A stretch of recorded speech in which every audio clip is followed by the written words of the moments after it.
There's a pretty one, Ulysses.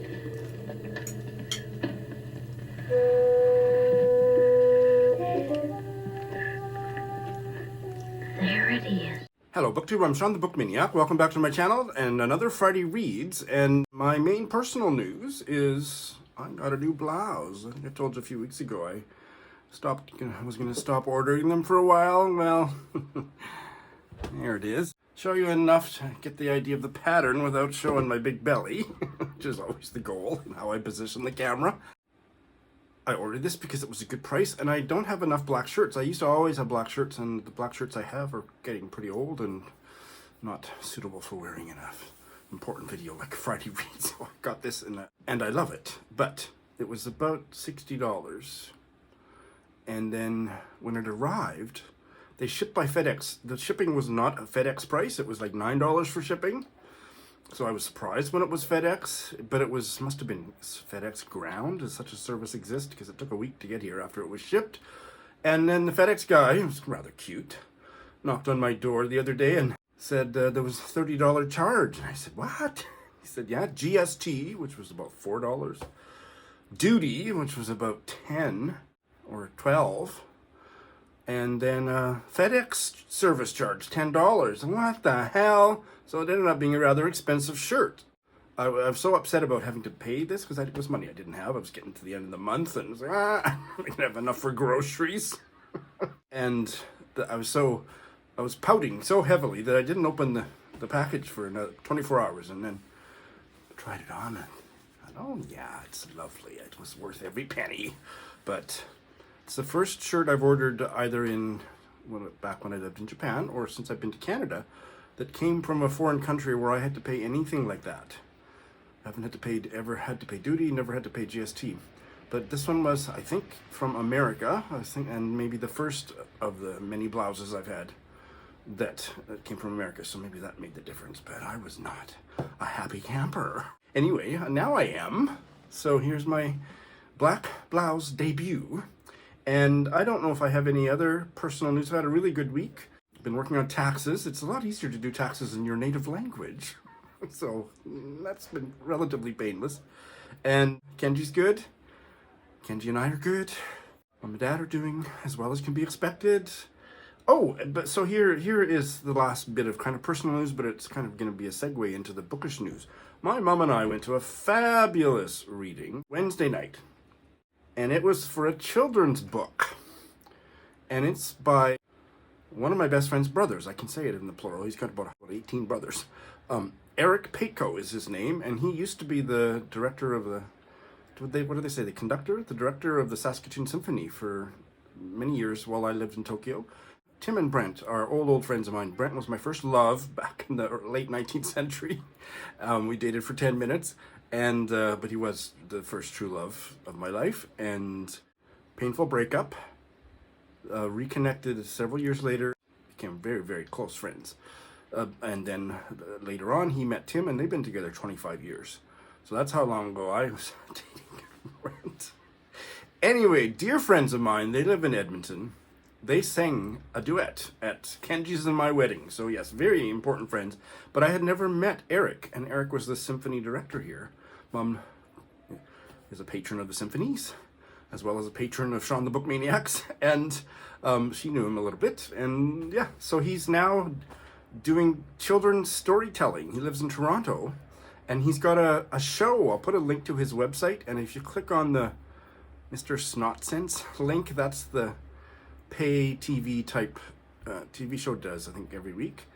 And if you have kids, and you can afford it, it would be worth your money and there's free previews available. And I'm not trying to market him, but his book is delightful. Here's the cover gif. My mom got a copy. All the poems in it with illustrations were really nonsensical, kind of like Dr. Seuss, but maybe even more madcap, with enough kind of double entendre. And I don't mean dirty double entendre, but just with enough double entendre that the adults are smiling for different reasons and the kids are gleefully delighting in the stories.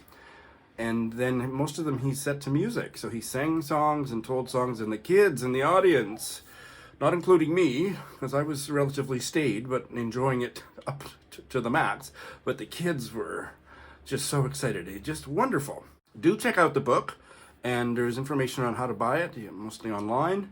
And it was, what a delightful evening. And he writes Eric Peecow writes his children's books and does his performances under the pseudonym E. Peecow, because that was a nickname he had as a kid. Peecow. So, yeah, very, very cute. All right, here is the week in review. It is about a woman who leaves her husband in Vancouver around that era and goes up north in BC, somewhere in the beautiful BC, and reinvents herself as a single woman. It's just lush scenery, story of a woman empowering herself. I just got a package from Sean, the book maniac, from Canada, so I'm very curious to see what it is. Wow! So let's see that. I'm going to unpack it. I've got a book from Ethel Wilson, Swamp Angel. I'm guessing this is a Canadian writer with a very nice bookmark. I love bookmarks. So this is a Canadian writer I've never heard of, but thank you, Sean. Gorgeously put together, and each story has a glossy illustration to go with it, and it's an anthology, so they're all different writers. And it's been on my shelf forever. I have to try it. I'm going to get to it. Not all. That's my best estimate of how it might be pronounced. And the author, first of all, let's just look at this fabulous picture of her. Oh my God, I love her. She is a writer of both Maori and Coast Salish descent. She lives in New Zealand, and she has ancestry, she has family that goes back to the Coast Salish peoples who are on the Pacific coast of what is now uncomfortably referred to as Canada. So this novel is about both Indigenous cultures, which is, it just gives me a bit of a bookgasm, the thought of a novel that's blending those two cultures. I have had a fabulous reading week, even though I didn't finish any books. I think the reason that I didn't finish any books, and I know that I'm trying to get away from worrying about not finishing books from week to week, is that both of the two new buddy reads that I started were quite chunky. For both of them, my buddy readers and I read half the book, so that took up most of the week. But anyway, it's not going to stop me from starting a bunch of new books this week.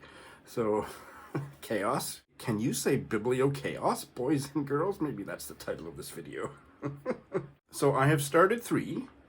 I haven't finished any, and I haven't bailed on any, but I'm going to be starting some this coming week. So here is the one I started last week that isn't a buddy read, and that is this autofiction, Paula, by Sandra Hoffmann, translated from the German by Katy, Derbyshire. And it's, I'm enjoying it. I wouldn't say that it's blowing me away. I'm only about 25 pages in, but it's certainly interesting. And the picture is now clearer of what the family skeleton issue is with the writer's grandmother, Paula. Not only did she refuse to divulge the name of the father of her child during her pregnancy in the 1940s, but that child actually was the author's mother, and that part, it's not revealed on the back. Shouldn't be terribly surprising, but so she raised in, I was going to say in buttfuck Germany, but that in the booties of Germany, in the Swabian part of Germany, wherever that is. Those of you who saw my Asian readathon TBR video will know geography's not my strong suit. She raised, as a single mother, she raised the author's mother. So that is just, wow, fascinating. So far, just getting a real picture of the grandmother, Paula. And that picture is being painted primarily by delineating her silence. She almost never speaks, and if she does, it's about the weather or birds outside the window, but she never talks about anything, and prayer, devoutly religious, but never talks about anything aside from those kinds of topics. She's just a very deeply silent woman. And so the purpose of this memoir / autofiction novel is the author trying to kind of understand her and how the successive generations of the family were shaped by that silent matriarch who had no husband. It's really interesting. This is one of the buddy reads that I've now read half the novel. This is a buddy read with Joe Smith, and this is the gay Indian novel Cobalt Blue by Sachin Kundalkar, translated from the Marathi by Jerry Pinto. Oh my God, this is such a beautiful novel. Oh my God, Joe and I are just waxing bookgasmic about how much we're loving it at the halfway point. And by the way, this is for Lit Indian Lit, the readathon for translated Indian Lit. There's more information about that readathon in the show notes. The first thing is I want to compare it to a book that I loathe, and I know some of my faithful viewers probably loved this book or the movie, so it's trigger warning, you might get offended by how much I hate this book if you didn't already know. Call Me By Your Name by was somebody Aciman. That novel was so horrifically sentimental that it just made me retch, so I didn't get very far into it.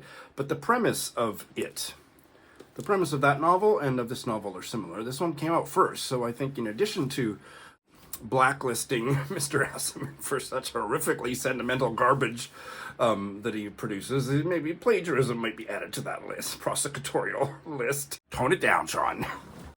In that this is set in the author is from the Indian state of Maharashtra, and the language of that state is Marathi, which is a lot easier to pronounce than the name of the state, but Maharashtra. And I'm assuming the story is set there. Kundalkar wrote this novel and published it when he was 23 in 2006, I think, in Marathi.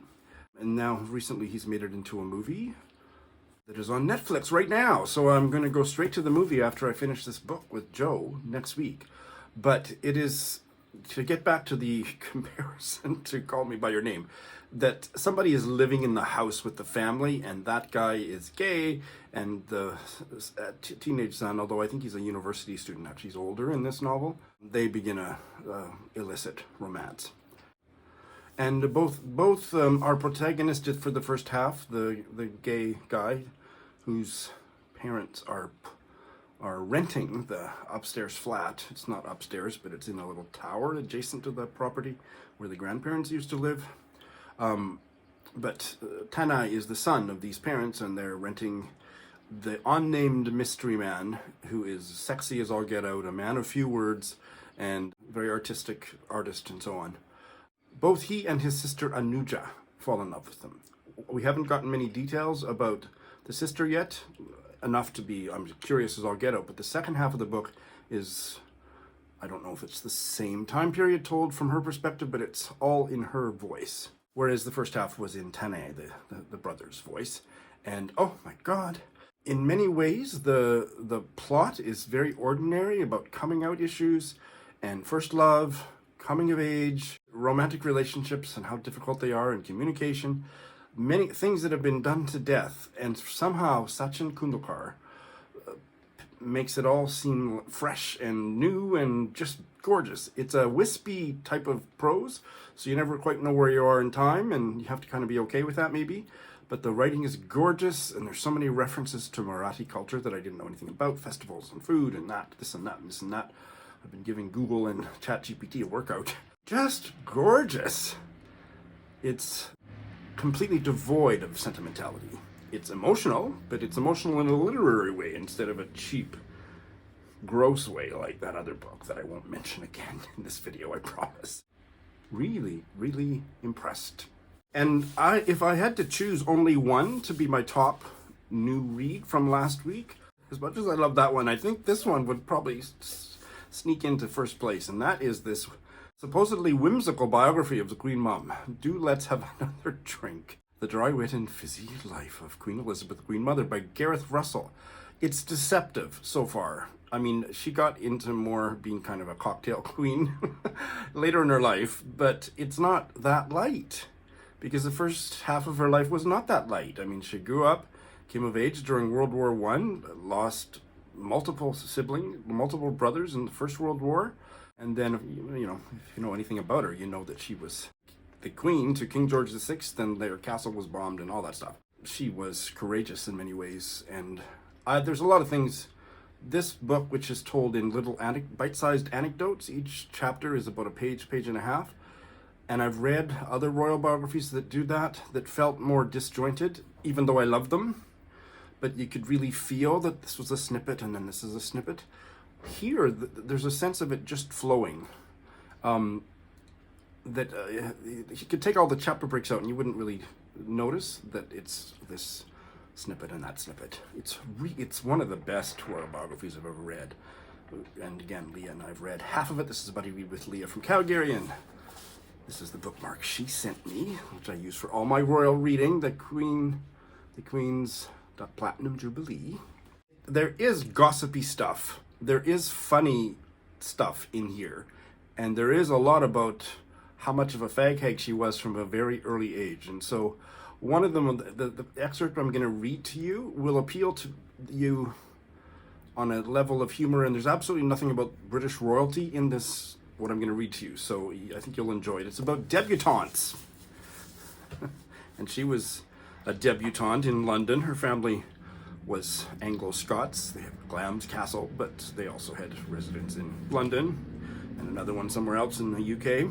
And when you, I don't know what your age was, 20, 21 or whatever, you were a debutante and you were presented at court, so you'd bow before the King and Queen, who at this day and age was King George V and Queen Mary. Don't get me started on Queen Mary. So this was Lady Elizabeth. She was not married into the royal family yet. She was 21, although that marriage came just a few years later. And with all the other debutantes from around the UK, there was this kind of dance party and that kind of dinner party. And one of the debutante parties was called Queen Charlotte's Ball. And it started during the reign of Queen Charlotte with her husband, was it George III? I think so. And after she died, they kept the ball, and then the ball continued. I don't know if it's still going on, but it certainly was still going on in the 1920s or whatever. And the Queen Charlotte was no longer with us, no longer with them. She was shuffled off this mortal coil, but there was a cake which she had stood beside when the debutantes bowed to her, and now it was, since her death, the debutantes had to bow to the cake. Well, it just sounds ridiculous. But anyway, here is I think it's literally one sentence about the code, the nicknames that the debutantes had for the kinds of men they would meet at these parties. So listen to this, because this is really quite, well, it's in a way it shows the misogyny and, you could, do a feminist analysis of it too, but it's also really amusing. So listen to this. At the season's dinner parties, the Debs were placed next to eligible bachelors. It was dealer's choice if they ended up next to a Hooray Henry, rich, stupid, loud, a chinless wonder, rich, stupid, stupefyingly dull, Ensit, not safe in taxis, debutante code for a sex pest, a V-sit, very safe in taxis, debutante code for gay, or someone genuinely charming and interesting, rare, though not impossible. I just love that. I definitely would have been a V-sit. So, what did I say? Bibliochaos. Here's the Bibliochaos portion of this Friday Reads, because I am going to start 4 more books, despite not having finished any, and that is just ridiculous. But, what can I say? I'm ridiculous. So, one of them is a book that I'm going to be reading to one of my top-tier bibliophile bestie patrons, Melanie, and that is one of my favorite Barbara Pym novels. So how excited am I? Crampton, Hodnet. So this will be a reread for me, and I believe she's read the book several times, but she said, Sean, I would love to hear you read Barbara Pym to me. So this is the one she chose. So we're going to get started on this delightful project this weekend. I have done a full review of this. I'll put a link in the show notes. This was one of her earliest novels in terms of when it was written. She started writing it, her first draft was finished in April 1940, but it wasn't published, I think, until after her death or during the last few years of her life. Yeah, 1985, so it was posthumously published, and it is one of her very best, so can't wait to read it to Melanie. The Queen Mum and Barbara Pym in this reading together, it's just an embarrassment of riches, I tell you. And I have done really well, even though I haven't finished a lot of stuff. I have managed to get to almost all of the books on both Readathon TBRs in April, Transgirl April, and People April. So I'm going to add the 2 shortest ones I didn't yet get to for Trans Girl April this week as well. I've talked about them lots on my channel, so I'm just going to hold them up. Darryl by Jackie Ess. This is the one that has the cuckolding theme that I think could cause me to bail on page 3, but I've been told by many people who know me as a reader quite well to say, Sean, just start reading it. You'll get sucked in. And Torrey Peters' novella, Infect Your Friends and Loved Ones. Don't like the title, don't like the cover illustration, but it's Torrey Peters who wrote one of the best books published in the last 10 years, Detransition Baby, so I have to get to this one.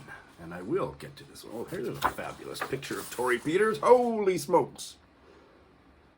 And finally, I found out just yesterday about a read-along that my friend Bernie, of Bernie Lombardi fame over on Bookstagram, is leading. Editing Sean here, I just kind of forgot to finish this sentence. Bernie is leading a read-along over on his Instagram. And I don't know how I missed his first post, but I guess I just did.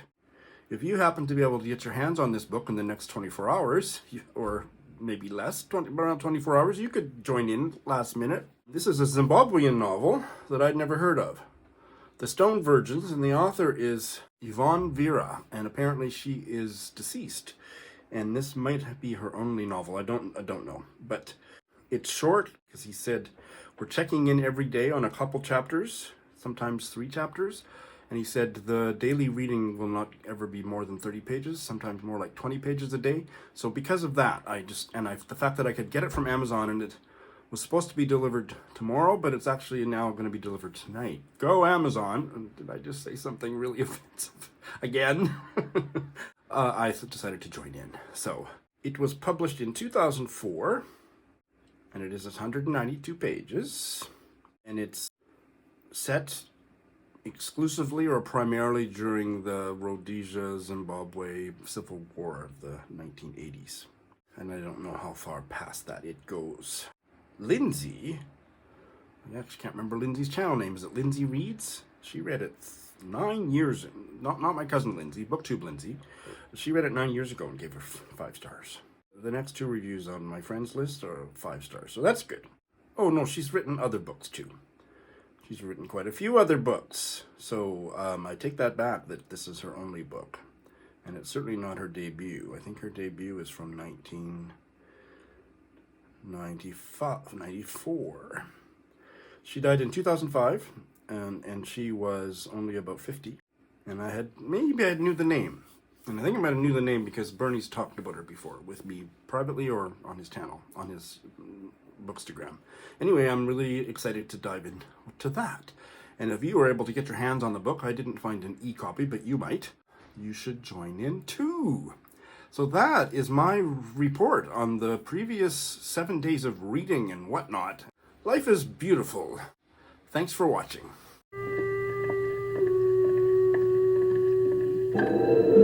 Thank you.